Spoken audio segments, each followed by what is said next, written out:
Agatha Christie penned The Lemesurier Inheritance during a period when she was deeply exploring themes of fate and familial curses commonly found in Gothic literature. First published in 1923, this story emerged at a time when Christie was solidifying her reign as the Queen of Crime. This era was marked by her fascination with psychological depth, particularly the notion of inherited guilt and the heavy burden of family legacies. Hercule Poirot's razor-sharp logic served as a stark contrast to the age-old superstitions and eerie beliefs entrenched in society, which is vividly reflected in this narrative. Agatha Christie, The Lemesurier Inheritance. Throughout my time with Poirot, we have unraveled numerous bizarre mysteries, but none quite as peculiar as the enigmatic series of events that spanned several years, culminating in a case that put Poirot's intellect to the ultimate test. Our interest in the Lemesurier family's history was first piqued one evening during the war. Poirot and I had recently rekindled our association after a long separation, reconnecting in Belgium. He had been involved in a discreet matter for the War Office, resolving it to their utmost satisfaction. That evening we dined at the Carlton with a high-ranking officer who showered Poirot with praise between courses. As our distinguished guest hurried off for an urgent appointment, Poirot and I took our time finishing our coffee before preparing to leave. As we exited the room, a familiar voice called out my name. Turning, I recognized Captain Vincent Lemesurier, a young man I had encountered in France. Beside him stood an older gentleman bearing a striking resemblance to him, who was promptly introduced as Mr. Hugo Lemesurier, Vincent's uncle. Though I had never known Captain Lemesurier closely, he had always struck me as a pleasant yet somewhat distant young man. I recalled hearing whispers of his lineage in ancient and distinguished family, with an estate in Northumberland predating the Reformation. Poirot and I were in no rush, and upon Vincent's invitation, we joined them at their table, engaging in lively conversation. Hugo Lemesurier, a man in his 40s with an unmistakable air of a scholar, carried himself with a subtle stoop. He was immersed in government-sanctioned chemical research at the time. Our exchange was abruptly interrupted by the sudden arrival of a tall, dark-haired young man, visibly agitated. "Thank goodness I've found you both," he exclaimed breathlessly. "What's the matter, Roger?" Vincent inquired, his expression shifting to concern. "Your father, Vincent. A terrible fall from a young horse. It's serious." His voice trailed off as he pulled Vincent aside, delivering more details in hushed tones. In mere moments, Vincent and Hugo Lemesurier had hurriedly excused themselves. The news had drained Vincent of all color. He stood momentarily stunned before regaining composure. His father had suffered a grave accident and was not expected to survive the night. His reaction surprised me. From our prior conversations in France, I had gathered that Vincent and his father were not particularly close. Yet, in this moment, his shaken demeanor suggested a far deeper emotional connection than I had presumed. As the Lemesuriers departed, Roger introduced to us as another cousin remained behind. The three of us wandered out together, leaving the warmth of the restaurant behind, stepping into a night brimming with foreboding. "Rather a curious business, this," observed the young man. "It would interest Monsieur Poirot, perhaps. I've heard of you, you know, Monsieur Poirot from Higginson." Higginson was our brass-hat friend.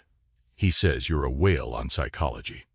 "I study the psychology, yes," admitted my friend cautiously. "Did you see my cousin's face? He was absolutely bowled over, wasn't he? Do you know why? A good old-fashioned family curse. Would you care to hear about it?" "It would be most kind of you to recount it to me." Roger Lemesurier looked at his watch. "Lots of time. I'm meeting them at King's Cross." "Well, Monsieur Poirot, the Lemesuriers are an old family. Way back in medieval times, a Lemesurier became suspicious of his wife. He found the lady in a compromising situation. She swore that she was innocent, but old Baron Hugo didn't listen. She had one child, a son, and he swore that the boy was no child of his and should never inherit. Agatha Christie penned The Lemesurier Inheritance during a period when she was deeply exploring themes of fate and familial curses commonly found in Gothic literature. First published in 1923, this story emerged at a time when Christie was solidifying her reign as the Queen of Crime. This era was marked by her fascination with psychological depth, particularly the notion of inherited guilt and the heavy burden of family legacies. Hercule Poirot's razor-sharp logic served as a stark contrast to the age-old superstitions and eerie beliefs entrenched in society, which is vividly reflected in this narrative. Agatha Christie, the Lemesurier Inheritance. Throughout my time with Poirot, we have unraveled numerous bizarre mysteries, but none quite as peculiar as the enigmatic series of events that spanned several years, culminating in a case that put Poirot's intellect to the ultimate test.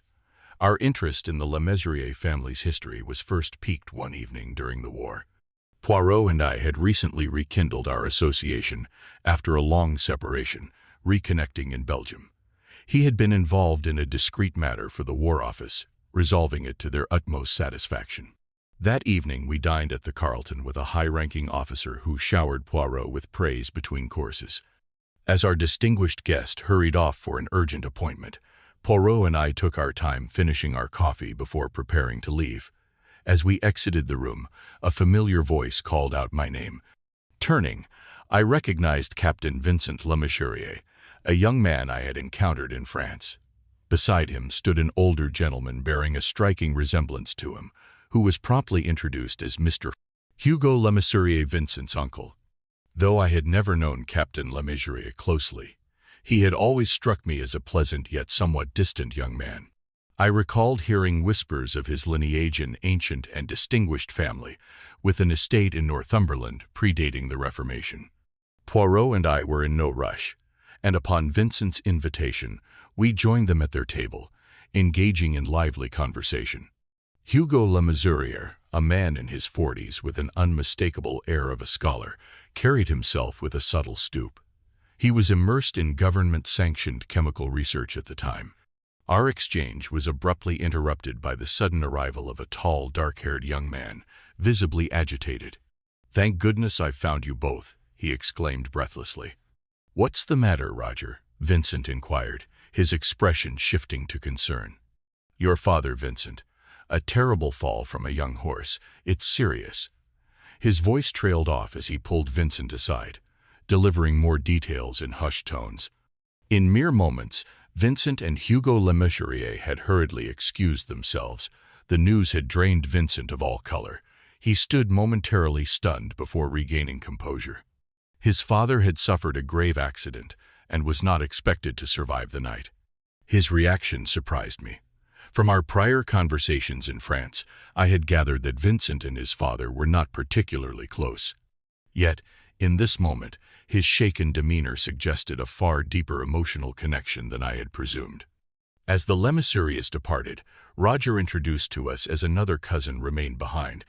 The three of us wandered out together, leaving the warmth of the restaurant behind, stepping into a night brimming with foreboding.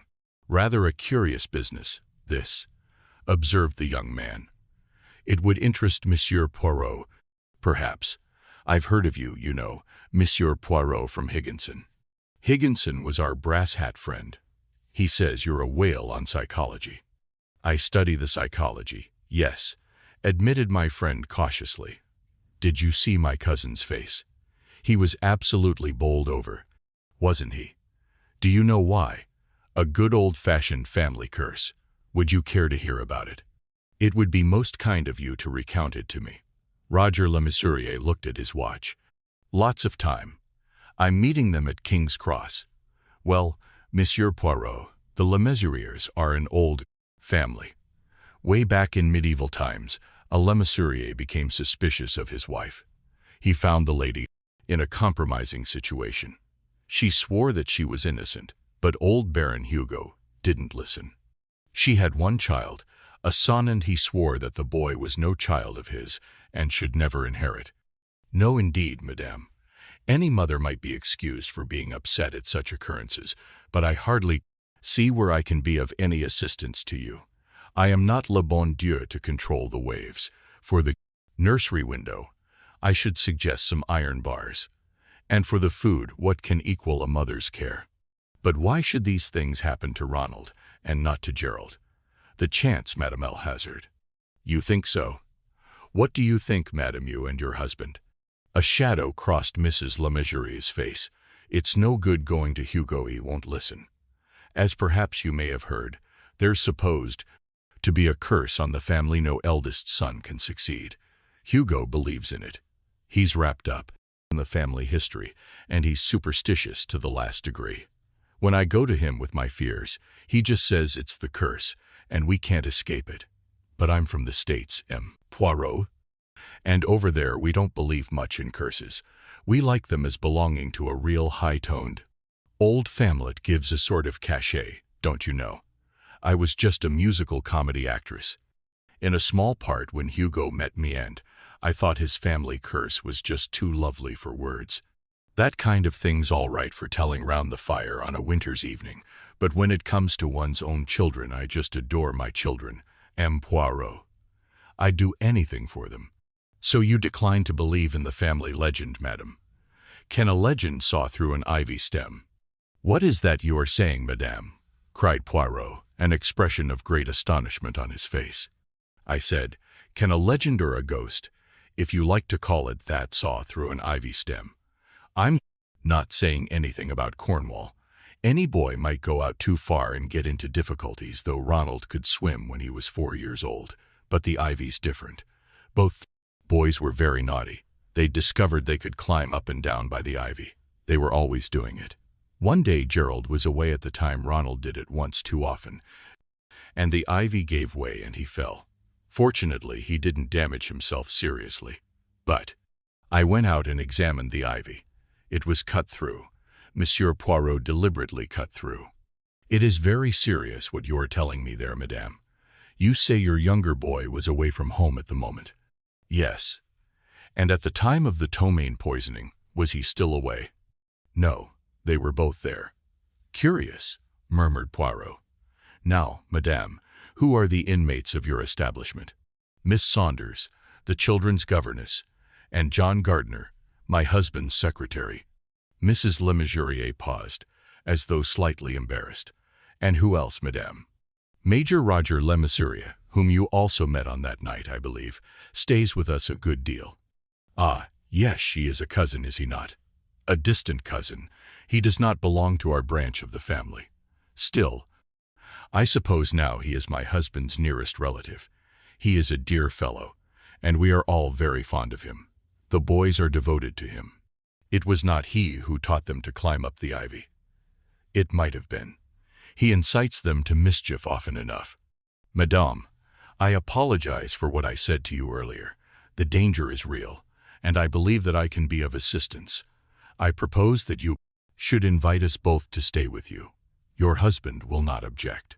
Oh no, but he will believe it to be all of no use. It makes me furious.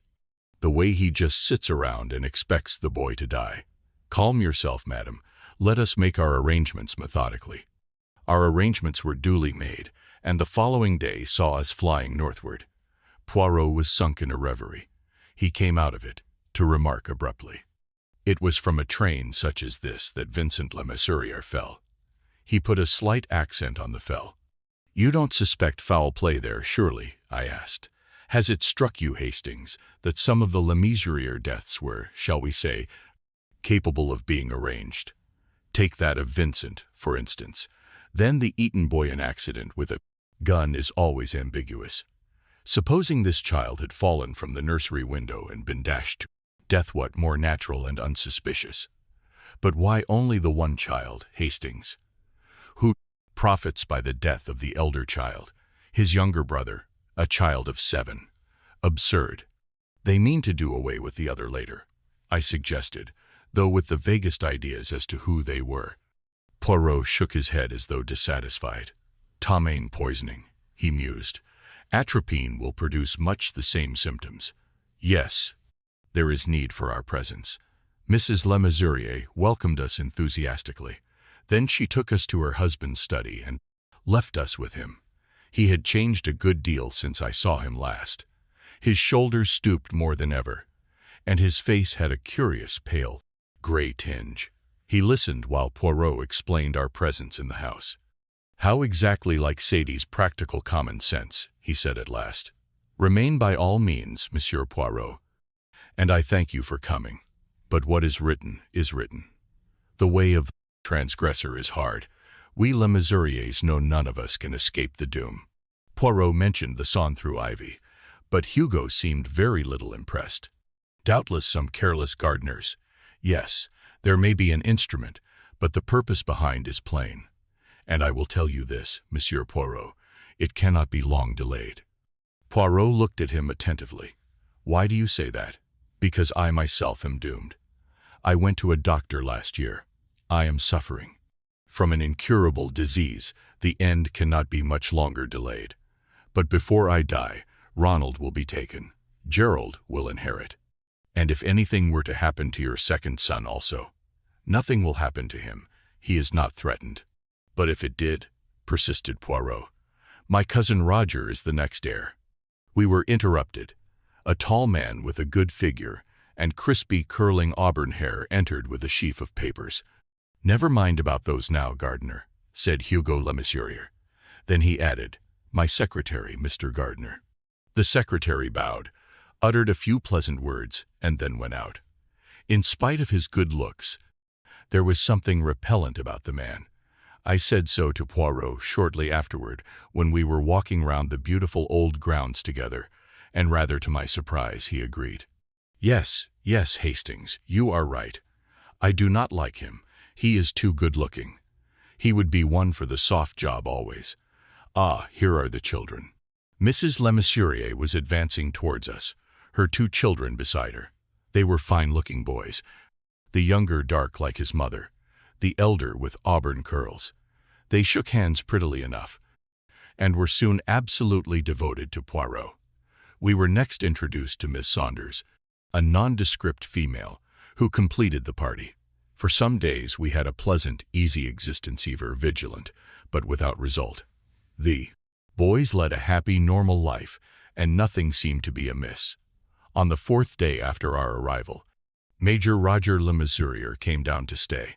He was little changed, still carefree and debonair as of old, with the same habit of treating all things lightly. He was evidently a great favorite with the boys, who greeted his arrival with shrieks of delight and immediately dragged him off to play wild Indians in the garden. I noticed that Poirot followed them unobtrusively. On the following day we were all invited to tea, boys included, with Lady Claygate, whose place adjoined that of the Lemesuriers. Mrs. Lemesurier suggested that we also should come, but seemed rather relieved when Poirot refused, and declared he would much prefer to remain at home. Once everyone had started, Poirot got to work. He reminded me of an intelligent terrier. I believe that there was no corner of the house that he left unsearched, yet it was all done so quietly and methodically that no attention was directed to his movements. Clearly, at the end, he remained unsatisfied. We had tea on the terrace with Miss Saunders, who had not been included in the party. "The boys will enjoy it," she murmured in her faded way, "though I hope they will behave nicely, and not damage the flower beds or go near the bees." Poirot paused in the very act of drinking. He looked like a man who has seen a ghost. "Bees?" he demanded in a voice of thunder. "Yes, Poirot, bees. 3 hives. Lady Claygate is very proud of her bees." "Bees?" cried Poirot again. Then he sprang from the table and walked up and down the terrace with his hands to his head. I could not imagine why the little man should be so agitated at the mere mention of bees. At that moment we heard the car returning. Poirot was on the doorstep as the party alighted. "Ronald's been stung," cried Gerald excitedly. "It's nothing," said Mrs. Lemesurier. "It hasn't even swollen. We put ammonia on it." "Let me see, my little man," said Poirot. "Where was it?" "Here, on the side of my neck," said Ronald importantly. "But it doesn't hurt," Father said. "Keep still, there's a bee on you." And I kept still, and he took it off. But it stung me first, though it didn't really hurt. Only like a pin, and I didn't cry, because I'm so big and going to school next year. Poirot examined the child's neck, then drew away again. He took me by the arm and murmured, Tonight, mon ami, tonight we have a little affair on. Say nothing to anyone." He refused to be more communicative, and I went through the evening devoured by curiosity. He retired early, and I followed his example. As we went upstairs, he caught me by the arm and delivered his instructions. "Do not undress. Wait a sufficient time, extinguish your light, and join me here." I obeyed, and found him waiting for me when the time came. He enjoined silence on me with a gesture, and we crept quietly along the nursery wing. Ronald occupied a small room of his own. We entered it and took up our position in the darkest corner. The child's breathing sounded heavy and undisturbed. "Surely he is sleeping very heavily," I whispered. Poirot nodded. "Drugged," he murmured. "Why?" "So that he should not cry out at." "At what?" I asked, as Poirot paused. "At the prick of the hypodermic needle, mon ami." "Hush. Let us speak no more, not that I expect anything to happen for some time." But in this Poirot was wrong. Hardly 10 minutes had elapsed before the door opened softly, and someone entered the room. I heard a sound of quick, hurried breathing. Footsteps moved to the bed, and then there was a sudden click. The light of a little electric lantern fell on the sleeping child. The holder of it was still invisible in the shadow. The figure laid down the lantern. With the right hand it brought forth a syringe. With the left it touched the boy's neck. Poirot and I sprang at the same minute. The lantern rolled to the floor, and we struggled with the intruder in the dark. His strength was extraordinary. At last we overcame him. "The light, Hastings. I must see his face, though I fear I know only too well whose face it will be." So did I thought as I groped for the lantern. For a moment I had suspected the secretary, egged on by my secret dislike of the man, but I felt assured by now that the man who stood to gain by the death of his 2 childish cousins was the monster we were tracking. My foot struck against the lantern. I picked it up and switched on the light. It shone full on the face of Hugo Lemesurier, the boy's father. The lantern almost dropped from my hand. "Impossible," I murmured hoarsely. "Impossible." Lemesurier was unconscious. Poirot and I between us carried him to his room and laid him on the bed. Poirot bent and gently extricated something from his right hand. He showed it to me. It was a hypodermic syringe. I shuddered. "What is in it?" "Poison. Formic acid, I fancy." "Formic acid?" "Yes, probably obtained by distilling ants. He was a chemist, you remember. Death would have been attributed to the bee sting." "My God," I muttered. "His own son. And you expected this?" Poirot nodded gravely. "Yes, he is insane, of course. I imagine that the family history has become a mania with him. His intense longing to succeed to the estate led him to commit the long series of crimes. Possibly the idea occurred to him first when traveling north that night with Vincent. He couldn't bear the prediction to be falsified. Ronald's son was already dead, and Ronald himself was a dying man. They are a weakly lot. He arranged the accident to the gun, and which I did not suspect until now contrived the death of his brother John by this same method of injecting formic acid into the jugular vein. His ambition was realized then, and he became the master of the family acres. But his triumph was short-lived. Found that he was suffering from an incurable disease, and he had the madman's fixed idea the eldest son of a Lemesurier could not inherit. I suspect that the bathing accident was due to him. He encouraged the child to go out too far. That failing, he sawed through the ivy, and afterwards poisoned the child's food. "Diabolical," I murmured with a shiver. "And so cleverly planned." "Yes, mon ami, there is nothing more amazing than the extraordinary sanity of the insane. Unless it is the extraordinary eccentricity of the sane. I imagine that it is only lately that he has completely gone over the borderline. There was method in his madness to begin with. And to think that I suspected Roger, that splendid fellow. It was the natural assumption, mon ami. We knew that he also traveled north with Vincent that night. We knew, too, that he was the next heir after Hugo and Hugo's children, but our assumption was not borne out by the facts. The ivy was sawn through when only little Ronald was at home, but it would be to Roger's interest that both children should perish. In the same way, it was only Ronald's food that was poisoned, and today when they came home and I found that there was only his father's word for it that Ronald had been stung, I remembered the other death from a wasp sting, and I knew.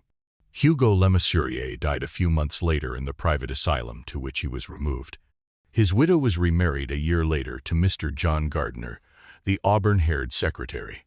Ronald inherited the broad acres of his father, and continues to flourish. "Well, well," I remarked to Poirot, "another illusion gone. You have disposed very successfully of the curse of the Lemesuriers."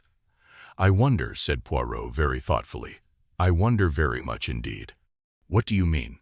"Monday, Ami, I will answer you with one significant worded blood," I queried, dropping my voice to an awe-stricken whisper.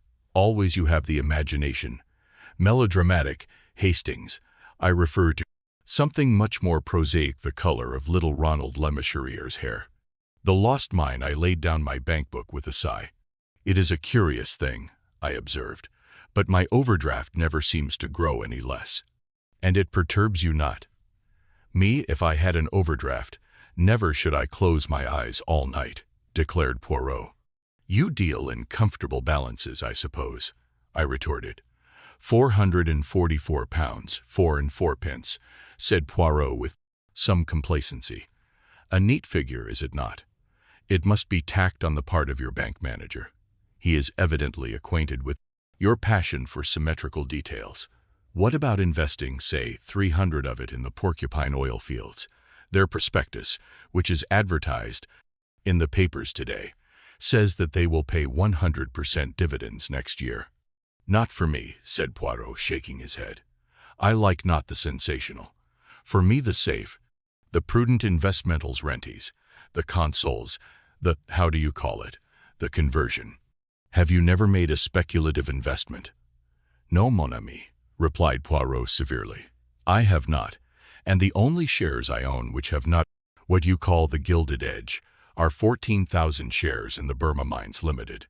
Poirot paused with an air of waiting to be encouraged to go on. "Yes," I prompted.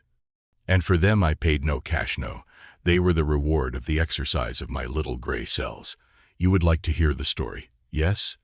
"Of course I would."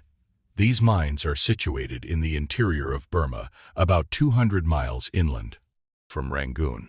They were discovered by the Chinese in the 15th century and worked down to the time of the Mohammedan rebellion, being finally abandoned in the year 1868. The Chinese extracted the rich lead-silver ore from the upper part of the ore body, smelting it for the silver alone, and leaving large quantities of rich lead-bearing slag. This, of course, was soon discovered when prospecting work was carried out in Burma, but owing to the fact that the old workings had become full of loose filling and water, all attempts to find the source of the ore proved fruitless. Many parties were sent out by syndicates, and they dug over a large area, but this rich prize still eluded them. But a representative of one of the syndicates got on the track of a Chinese family who were supposed to have still kept a record of the situation of the mine. The present head of the family was one Wu Ling. "What a fascinating page of commercial romance," I exclaimed. "Is it not?" "Ah, mon ami, one can have romance without golden-haired girls of matchless beauty. No, I am wrong. It is auburn hair that so excites you always, you remember." "Go on with the story," I said hastily. "Eh bien, my friend, this Wu Ling was approached. He was an estimable merchant, much respected in the province where he lived. He admitted at once that he owned the documents in question, and was perfectly prepared to negotiate for this sale, but he objected to dealing with anyone other than principals. Finally, it was arranged that he should journey to England and meet the directors of an important company. Wu Ling made the journey to England in the SS Assunta, and the Assunta docked at Southampton on a cold, foggy morning in November. One of the directors, Mr. Pearson, went down to Southampton to meet the boat, but owing to the fog, the train down was very much delayed, and by the time he arrived, Wu Ling had disembarked and left by special train for London. Mr. Pearson returned to town somewhat annoyed, as he had no idea where the Chinaman proposed to stay. Later in the day, however, The offices of the company were rung up on the telephone. Wu Ling was staying at the Russell Square Hotel. He was feeling somewhat unwell after the voyage, but declared himself perfectly able to attend the board meeting on the following day. The meeting of the board took place at 11 o'clock. When 11:30 came, and Wu Ling had not put in an appearance, the secretary rang up the Russell Hotel. In answer to his inquiries, he was told that the Chinaman had gone out with a friend about 10:30. It seemed clear that he had started out with the intention of coming to the meeting, but the morning wore away, and he did not appear. It was, of course, possible that he had lost his way, being unacquainted with London, but at a late hour that night, he had not returned to the hotel. Thoroughly alarmed now, Mr. Pearson put matters in the hands of the police. On the following day, there was still no trace of the missing man, but towards evening of the day after that again, a body was found in the Thames which proved to be that of the ill-fated Chinaman. Neither on the body nor in the luggage at the hotel was there any trace of the papers relating to the mine. At this juncture, mon ami, I was brought into the affair. Mr. Pearson called upon me. While profoundly shocked by the death of Wu Ling, his chief anxiety was to recover the papers which were the object of the Chinaman's visit to England. The main anxiety of the police, of course, would be to track down the murderer. The recovery of the papers would be a secondary consideration. What he wanted me to do was to cooperate with the police while acting in the interests of the company. I consented readily enough. It was clear that there were two fields of search open to me. On the one hand, I might look among the employees of the company who knew of the Chinaman's coming. On the other, among the passengers on the boat who might have been acquainted with his mission.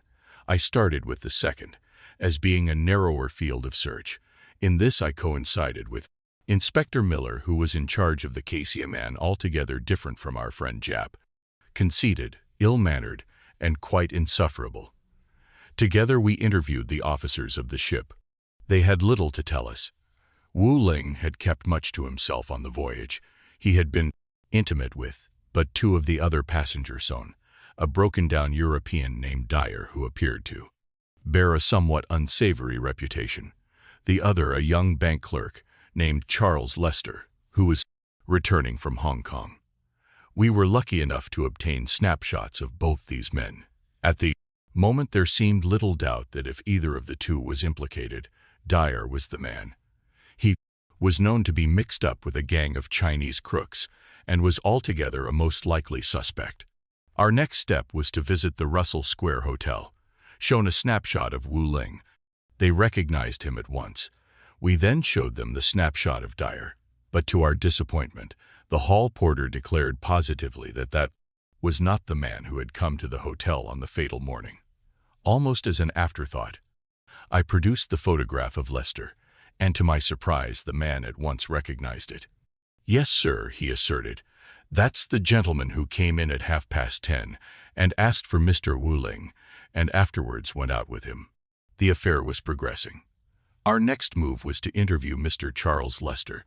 He met us with the utmost frankness, was desolated to hear of the Chinaman's untimely death, and put himself at our disposal in every way. His story was as follows. By arrangement with Wu Ling, he called for him at the hotel at 10:30. Wu Ling, however, did not appear. Instead, his servant came, explained that his master had had to go out, and offered to conduct the young man to where his master now was. Suspecting nothing, Lester agreed, and the Chinaman procured a taxi. They drove for some time in the direction of the docks. Suddenly becoming mistrustful, Lester stopped the taxi and got out, disregarding the servant's protests. That, he assured us, was all he knew. Apparently satisfied, we thanked him and took our leave. His story was soon proved to be a somewhat inaccurate one. To begin with, Wu Ling had had no servant with him, either on the boat or at the hotel. In the second place, the taxi driver who had driven the two men on that morning came forward. Far from Lester's having left the taxi en route, he and the Chinese gentleman had driven to a certain unsavory dwelling place in Limehouse, right in the heart of Chinatown. The place in question was more or less well known as An opium den of the lowest description. The two gentlemen had gone in about an hour later. The English gentleman, whom he identified from the photograph, came out alone. He looked very pale and ill, and directed the taximan to take him to the nearest underground station. Inquiries were made about Charles Lester's standing, and it was found that, though bearing an excellent character, he was heavily in debt, and had a secret passion for gambling. Dyer, of course, was not lost sight of. It seemed just faintly possible that he might have impersonated the other man, but that idea was proved utterly groundless. His alibi for the whole of the day in question was absolutely unimpeachable. Of course, the proprietor of the opium den denied everything with oriental stolidity. He had never seen Charles Lester. No two gentlemen had been to the place that morning. In any case, the police were wrong. No opium was ever smoked there. His denials, however well meant, did little to help Charles Lester. He was arrested for the murder of Wu Ling. A search of his effects was made, but no papers relating to the mine were discovered. The proprietor of the opium den was also taken into custody, but a cursory raid of his premises yielded nothing. Not even a stick of opium rewarded the zeal of the police. In the meantime, my friend Mr. Pearson was in a great state of agitation. He strode up and down my room, uttering great lamentations. "But you must have some ideas, Monsieur Poirot," he kept urging. "Surely you must have some ideas." "Certainly I have ideas," I replied cautiously. "That is the trouble. One has too many. Therefore they all lead in different directions." "For instance," he suggested. "For instance, the taxi driver. We have only his word for it that he drove the two men to that house. That is one idea. Then was it really that house they went to? Supposing that they left the taxi there, passed through the house and out by another entrance, and went elsewhere." Mr. Pearson seemed struck by that. "But you do nothing but sit and think. Can't we do something?" He was of an impatient temperament, you comprehend. "Monsieur," I said with dignity, "it is not for Hercule Poirot to run up and down the evil-smelling streets of Limehouse, like a little dog of no breeding. Be calm. My agents are at work." On the following day I had news for him. The two men had indeed passed through the house in question, but their real objective was a small eating house close to the river. They were seen to pass in there, and Lester came out alone. And then, figure to yourself, Hastings, an idea of the most unreasonable seized this Mr. Pearson. Nothing would suit him but that we should go ourselves to this eating house and make investigations. I argued and prayed, but he would not listen. He talked of disguising himself. He even suggested that too, should I hesitate to say it, should shave off my mustache.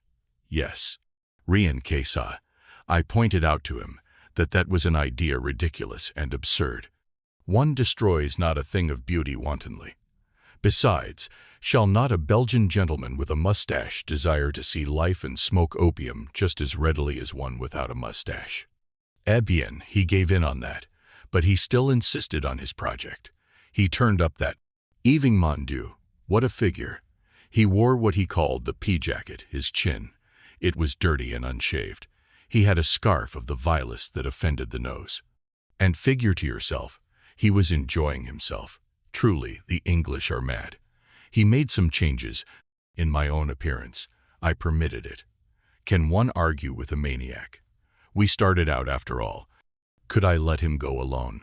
A child dressed up to act the charades? Of course you couldn't, I replied. To continue, we arrived. Mr. Pearson talked English of the strangest. He represented himself to be a man of the sea. He talked of lubbers and forecastles, and I know not what. It was a low little room with many Chinese in it. We ate of peculiar dishes. Ah, Dieu, mon estomac. Poirot clasped that portion of his anatomy before continuing. Then there came to us the proprietor, a Chinaman with a face of evil smiles. "You gentlemen no like food here," he said. "You come for what you like better. PC pipe, eh?" Mr. Pearson, he gave me the great kick under the table. He had on the boots of the sea too, and he said, "I don't mind if I do, John. Lead ahead." The Chinaman smiled, and he took us through a door and to a cellar and through a trapdoor, and down some steps and up again into a room all full of divans and cushions of the most comfortable. We lay down and a Chinese boy took off our boots. It was the best moment of the evening. Then they brought us the opium pipes and cooked the opium pills, and we pretended to smoke and then to sleep and dream. But when we were alone, Mr. Pearson called softly to me, and immediately he began crawling along the floor. We went into another room where other people were asleep, and so on, until we heard two men talking. We stayed behind a curtain and listened. They were speaking of Wu Ling. "What about the papers?" said one. "Mr. Lester, he take those," answered the other, who was a Chinaman. "He say, putty them alley in safety place where policeman no looky." "Ah, but he's nabbed," said the first one. "He get a free. Policeman not sure he done it." There was more of the same kind of thing. Then apparently the two men were coming our way, and we scuttled back to our beds. "We'd better get out of here," said Pearson, after a few minutes had elapsed. "This place isn't healthy." "You are right, monsieur," I agreed. "We have played the farce long enough." We succeeded in getting away all right, paying handsomely for our smoke. Once clear of Limehouse, Pearson drew a long breath. "I'm glad to get out of that," he said, "but it's something to be sure." "It is indeed," I agreed, "and I fancy that we shall not have much difficulty in finding what we want after this evening's masquerade." "And there was no difficulty whatsoever," finished Poirot suddenly. This abrupt ending seemed so extraordinary that I stared at him. But where were they?" I asked. "In his pocket out simplement." "But in whose pocket?" "Mr. Pearson's, parbleu." Then, observing my look of bewilderment, he continued gently, "You do not yet see it. Mr. Pearson, like Charles Lester, was in debt. Mr. Pearson, like Charles Lester, was fond of gambling, and he conceived the idea of stealing the papers from the Chinaman. He met him all right at Southampton, came up to London with him, and took him straight to Limehouse. It was foggy that day. The Chinaman would not notice where he was going. I fancy Mr. Pearson smoked the opium fairly often down there, and had some peculiar friends in consequence. I do not think he meant murder.